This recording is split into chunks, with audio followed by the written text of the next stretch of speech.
mentioned, I think it was in talking about Randy Savage, that he really understood, like, you got to spend money to make money. Like, he invested the resources that not everyone has into like having this really larger than life look that was obviously very successful for him and paid dividends. Yeah, and Randy was spending a pretty penny to make that happen.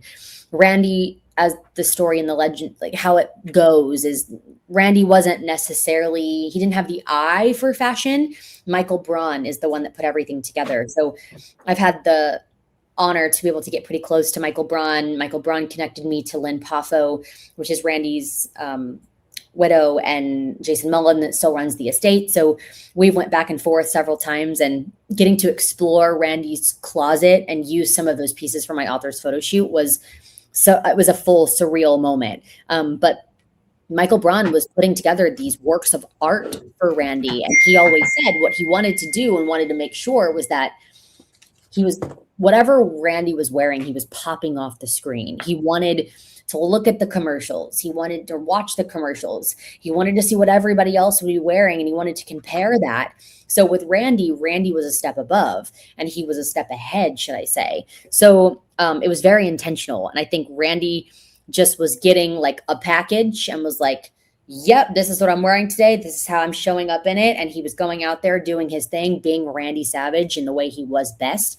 But a big part of that was Michael Braun curating these pieces that really created the Macho Man Randy Savage that we know today. Yeah, there was one, I wrote it down because there was just, that's just a wonderful sentence. Randy Savage used sequins in ways you wouldn't expect. What it's a fantastic true. Sentence.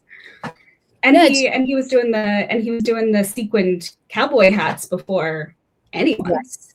I mean, anything that Randy had on glittered, whether it was sequins or fringe or rhinestones. And he was, I mean, Braun talks about how he was going to women's fabric stores and picking up yards and yards of fabric. A lot of the time I was like, what was the fabric for in the women's store? And he was like, a lot of it was for bathing suits.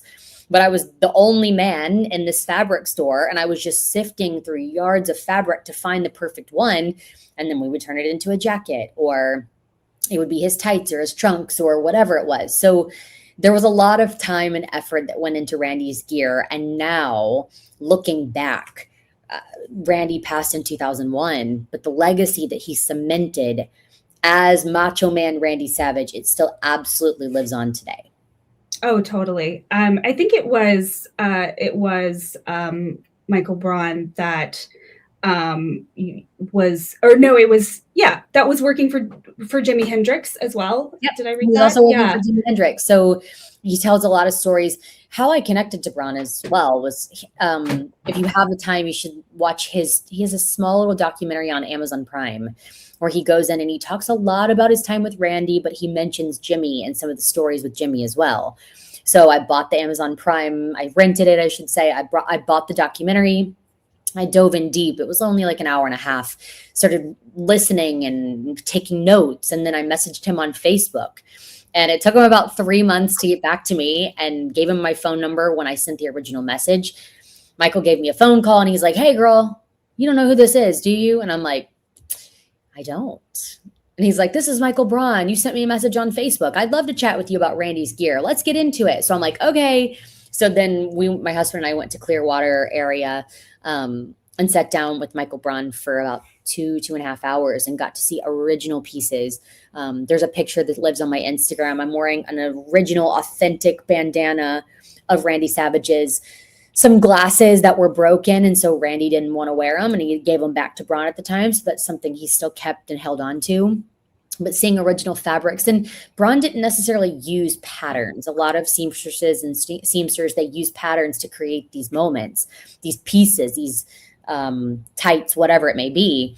Braun was like, I knew the sizing, and I would just lay down fabric and start cutting, and it would come out the way that it was. So he's very, very talented, and working with the likes of Jimi Hendrix and Randy Savage says that enough.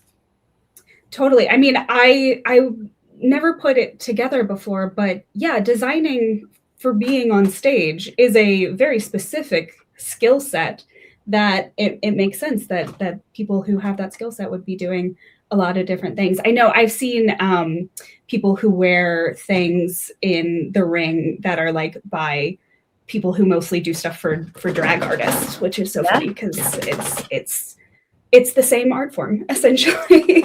Yeah, and you know, like that kind of goes the same with my jewelry company. When I'm designing pieces, I want to make sure that whoever I'm working with understands that we want to make them a smidge bigger, because even though you may think a 1 inch by 1 inch pendant is going to show up on camera, it doesn't. It blends in with everything else going on.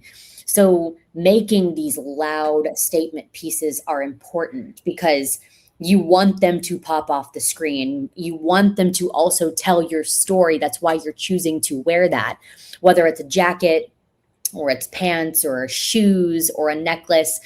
Those pieces are designed to be statement pieces for a reason. Totally. Subtlety has no place in the ring. Not at all.